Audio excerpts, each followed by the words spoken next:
Ethan stood at the foot of the bed, his gaze fixed on Liam, who slept peacefully. Liam's features were relaxed, his body sprawled in untroubled repose.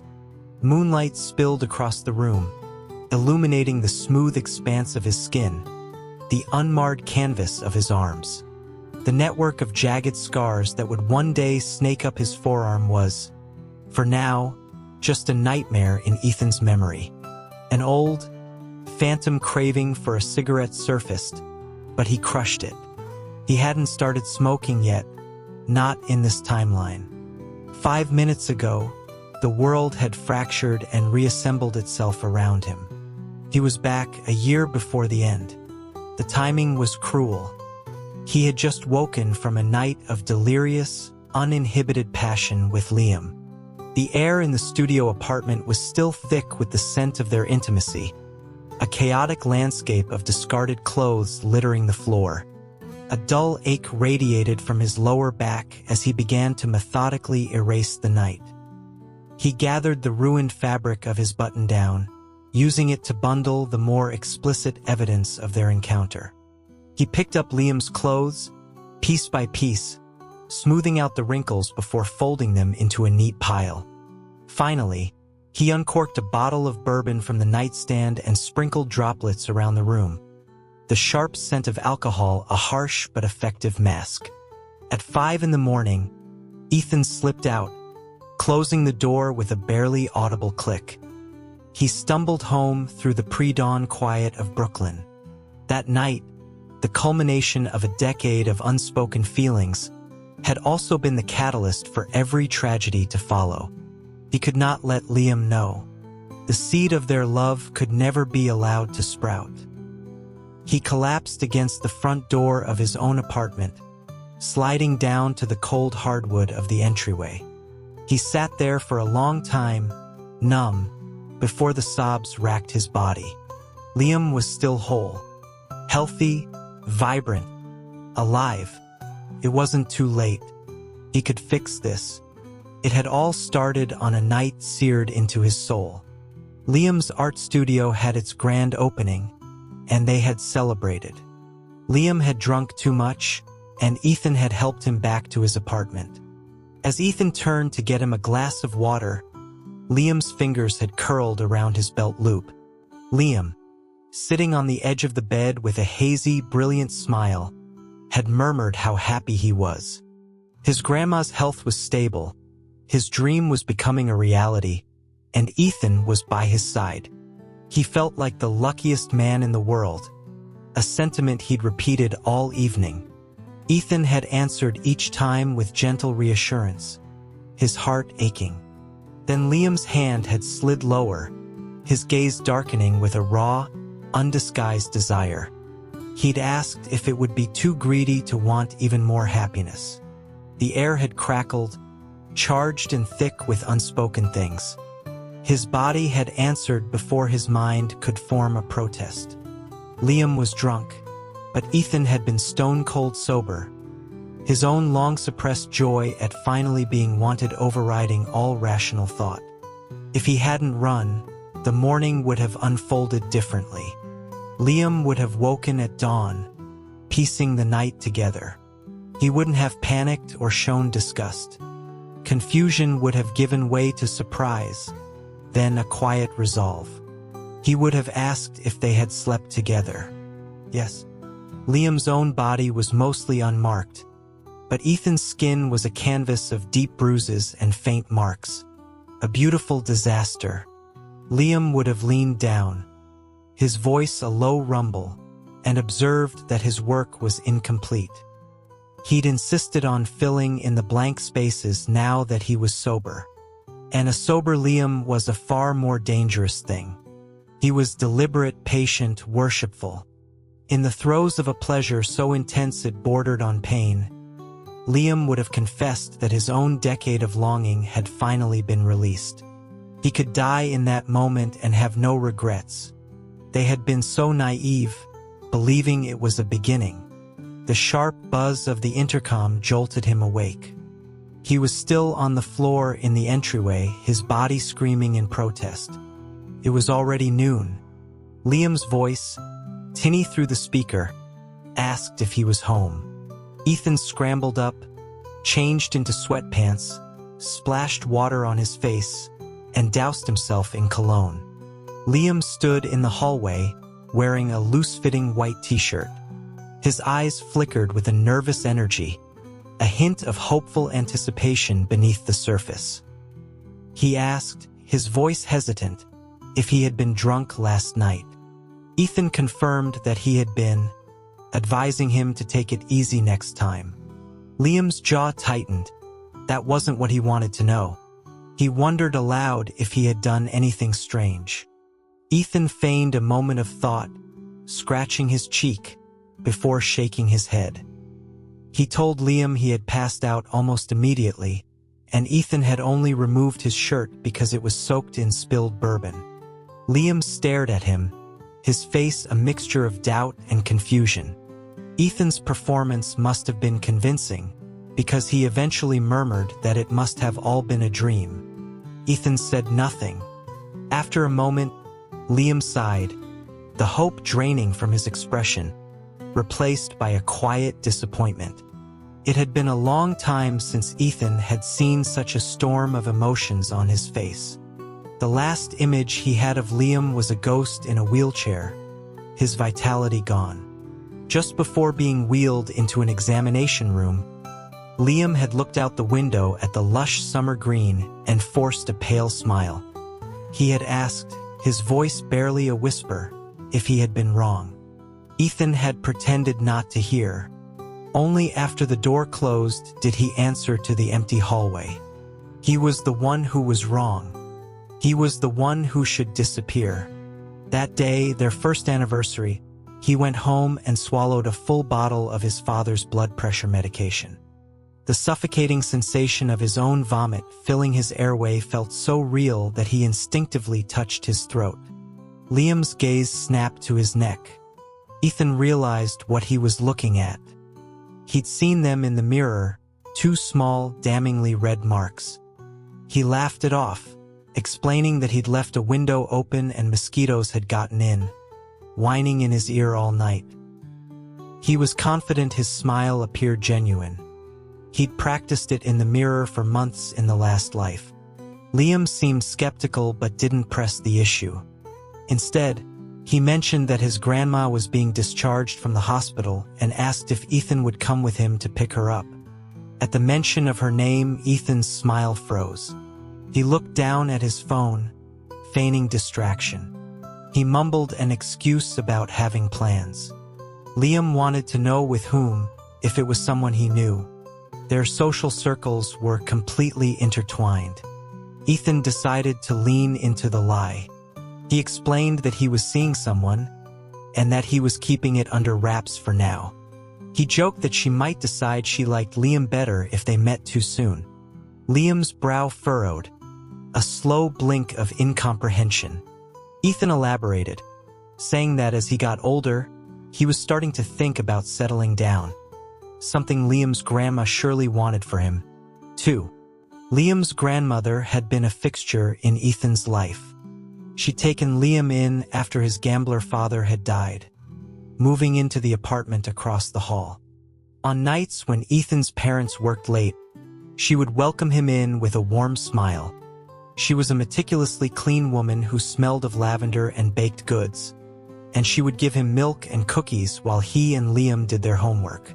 She'd mend his clothes and slip him snacks from a worn cookie tin.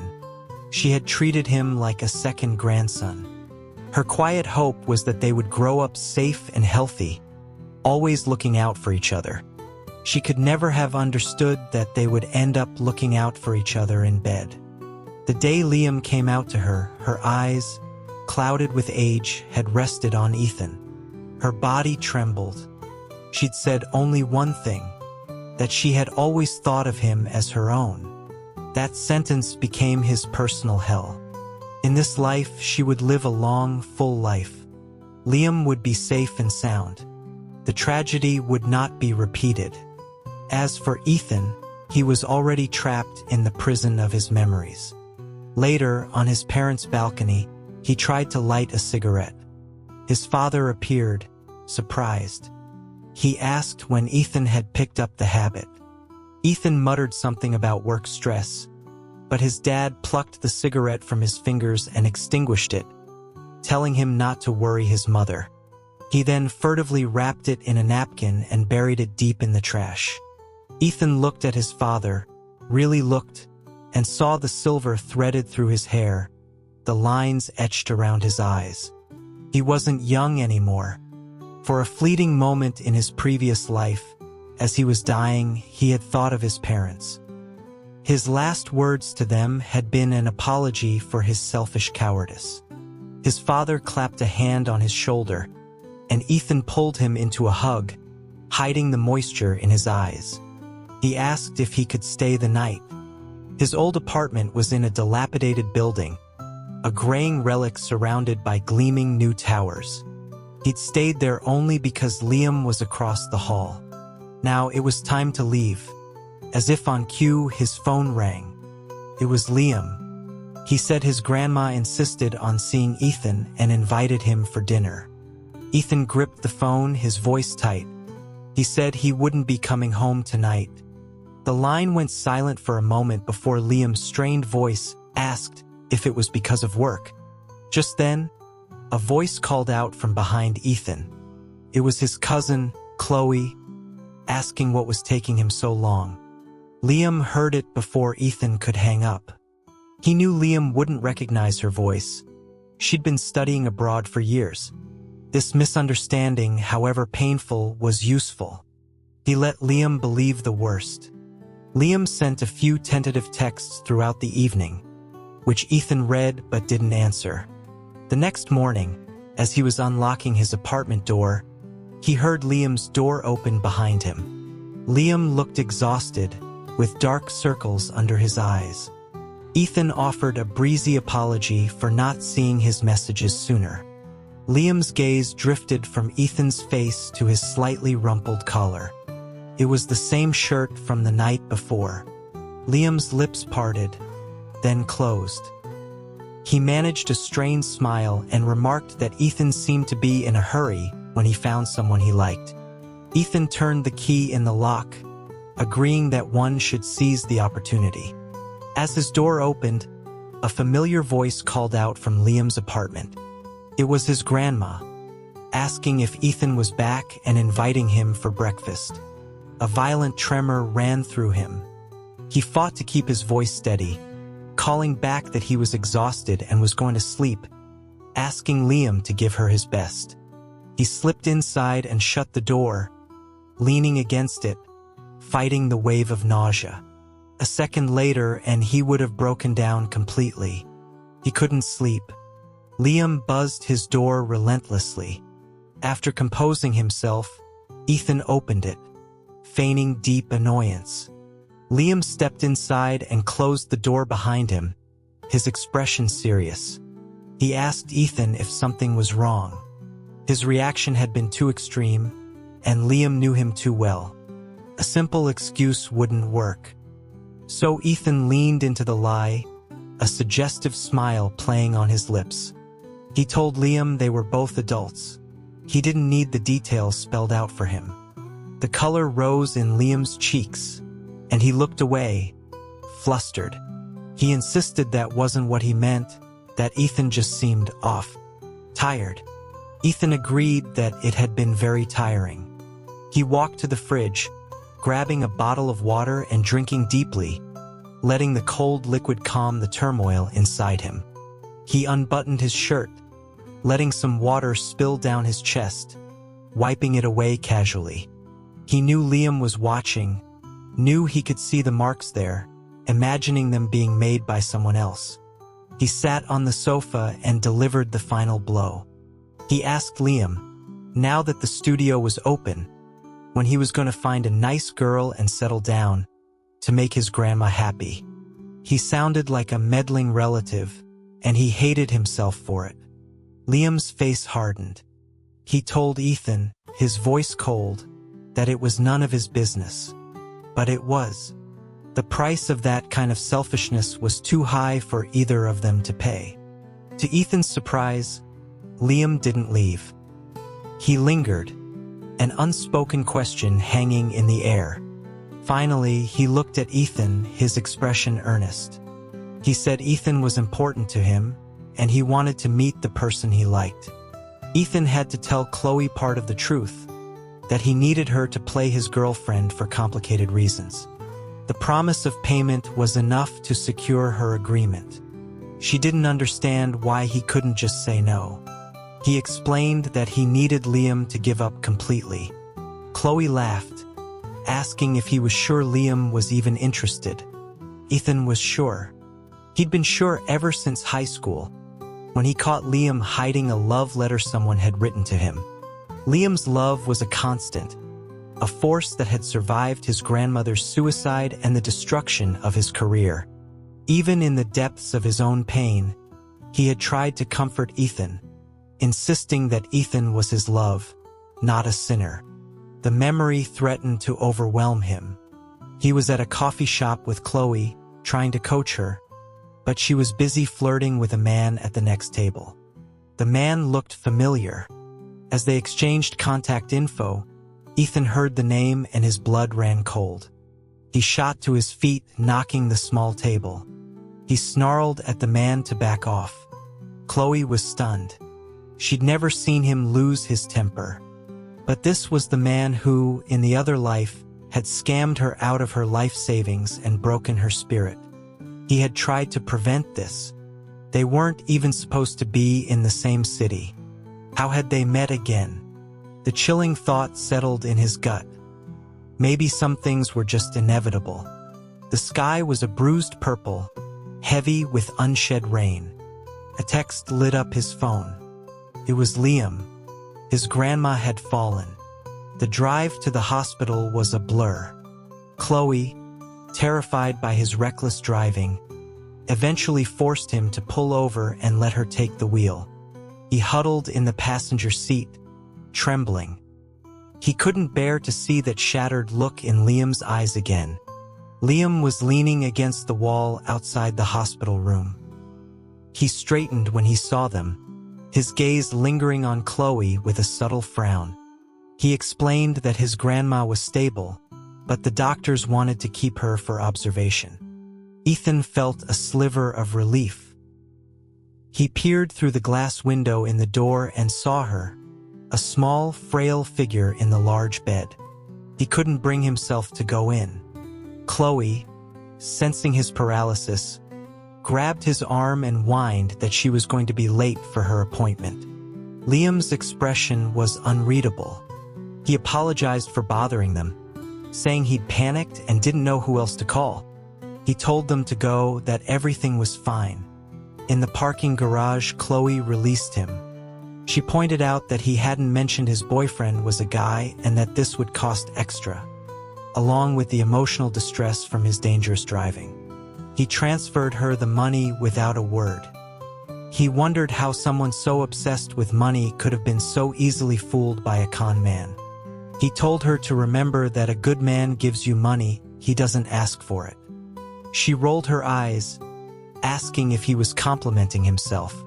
He dropped Chloe off but didn't stay. He couldn't be sure that the pre-written script of fate wouldn't play out again. This time it was a fall. What would it be next?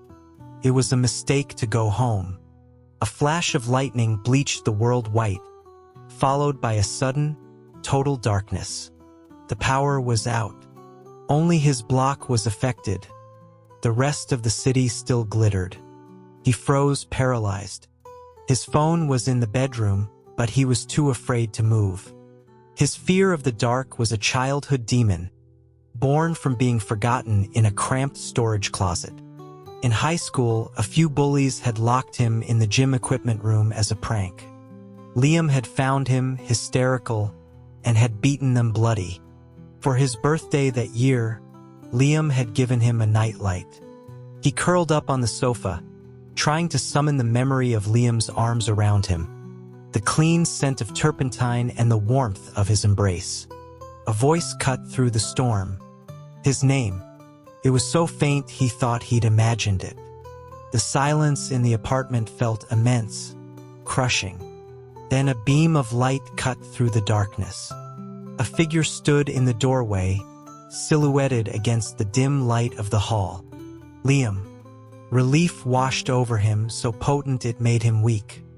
Liam said he was lucky he'd left a spare key at his place. He handed Ethan his phone, its flashlight on, and turned to get Ethan's from the bedroom. Ethan instinctively followed, his knee cracking against the coffee table in his haste.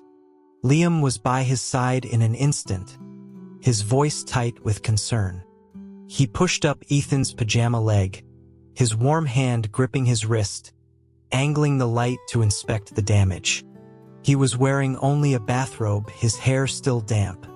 Ethan asked why he wasn't at the hospital.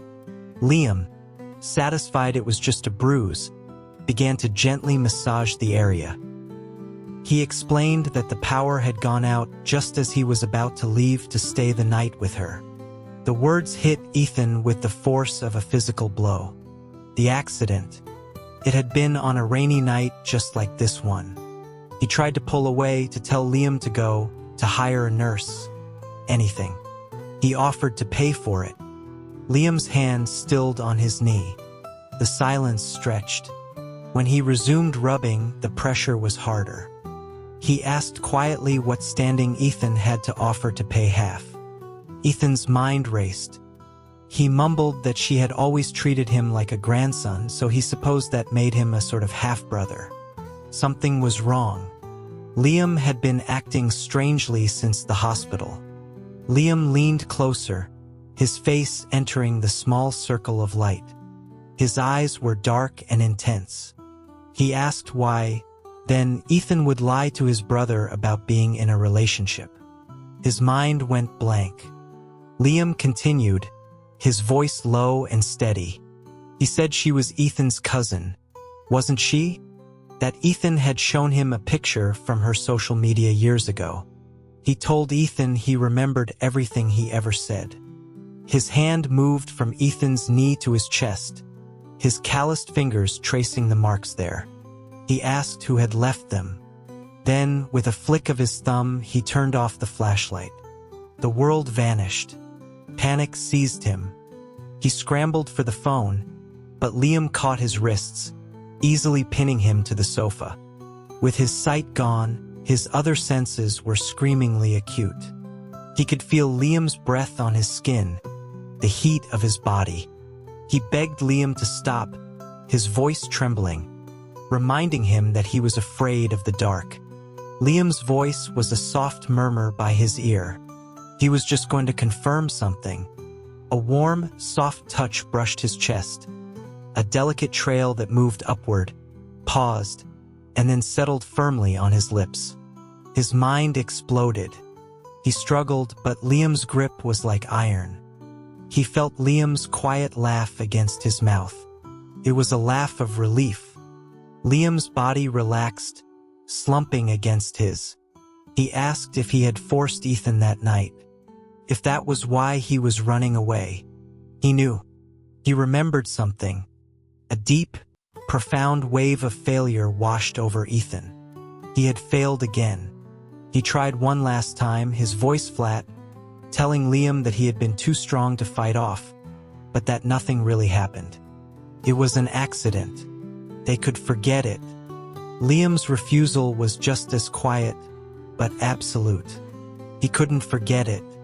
He whispered his confession into the darkness, that he had been in love with him for more than 10 years. He recounted moments Ethan had never known were pivotal, carrying him 12 steps to his bed in high school and taking half an hour to do it, secretly kissing the tips of his hair at their graduation party. The real reason the bedsheets had needed washing in college. Every fantasy, every private moment had been about Ethan. He had to end this. He forced a sneer into his voice. That's disgusting. He felt Liam tense. A moment later, Liam pushed himself up. If it's so disgusting, he asked, his voice soft but sharp, why pretend to be my friend? Why not just cut me off? And then the killing blow. And why, Ethan, are you crying right now? He never got to answer. The hospital called. His grandma had slipped into a coma. He followed Liam out into the torrential rain. The drive was tense and silent. When they arrived, his limbs felt like lead. The nurse told them that just before she lost consciousness, his grandma had been murmuring a name. Ethan's name. He waited until Liam was down the hall talking to a doctor before he slipped into the room. He approached the bed, his steps heavy. He took her frail, cool hand in his. This hand had once smoothed his hair, had patted his shoulder with affection. He knelt by the bed, his voice a broken whisper. He was sorry. He would never dare to love Liam again. He would disappear from their lives, if only they would both be safe. He stood, about to leave, when Liam came back into the room. He tried to brush past, but Liam caught his hand. He asked Ethan to let him lean on him for a second. Liam rested his head on Ethan's shoulder, a heavy, weary weight. He sighed, a sound of pure exhaustion. He confessed that he was scared. Ethan should have pushed him away, but he couldn't. He just offered a hollow reassurance that everything would be okay. Liam didn't seem to hear. He said he felt like he was going to lose his grandma, and he was going to lose Ethan too. He pulled back, a ghostly smile on his face. If that happened, he asked, what would be the point of anything?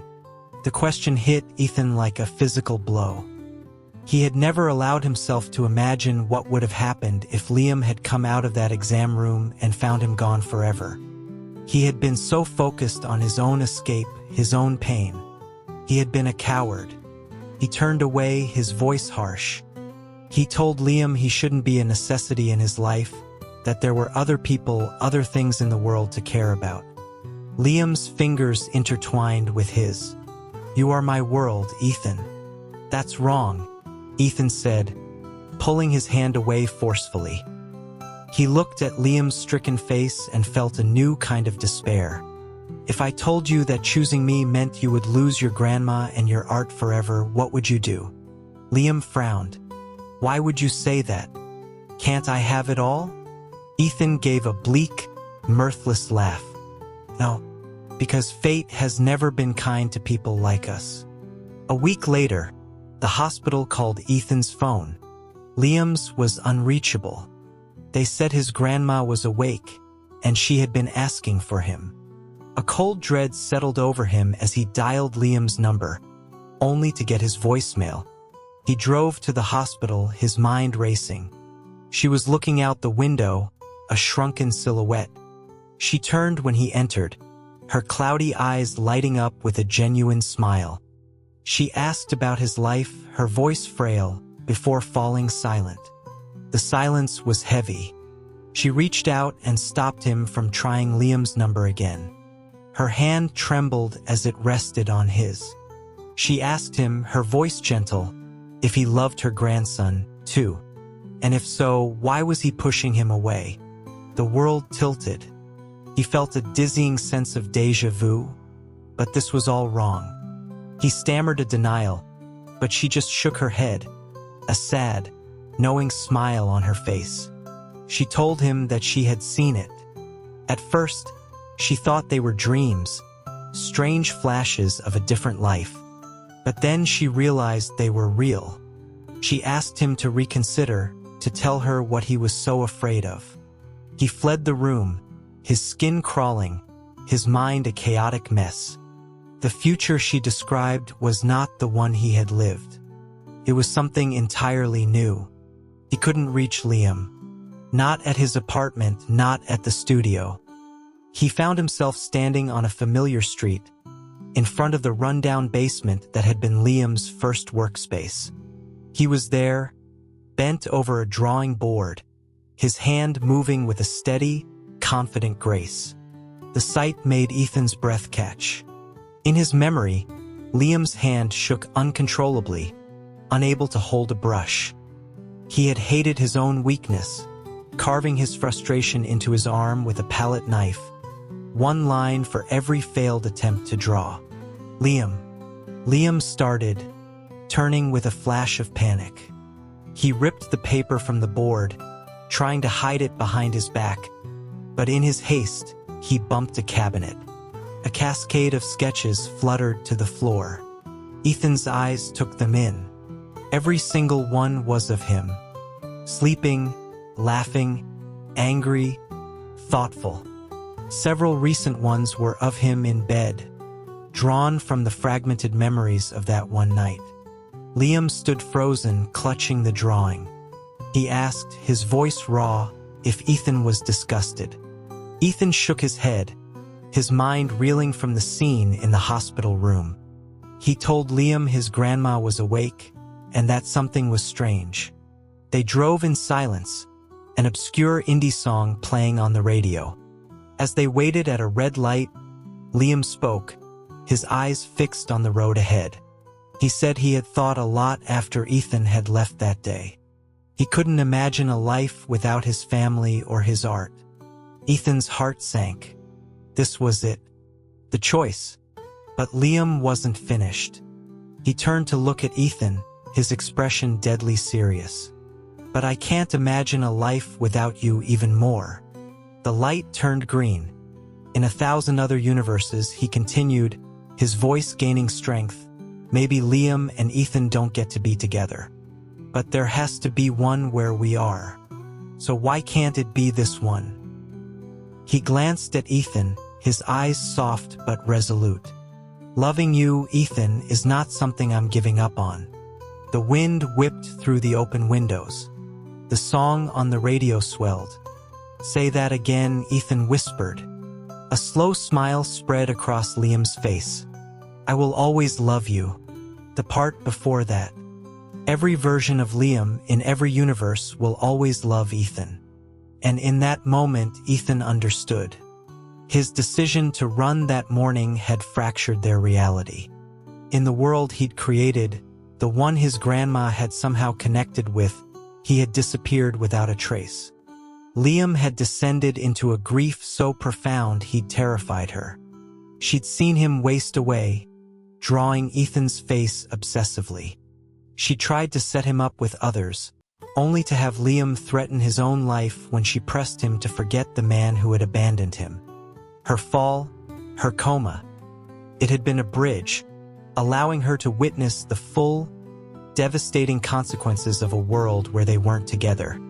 And in that other world, on his knees in a hospital, he had been renouncing his love for Liam, just as she was waking up.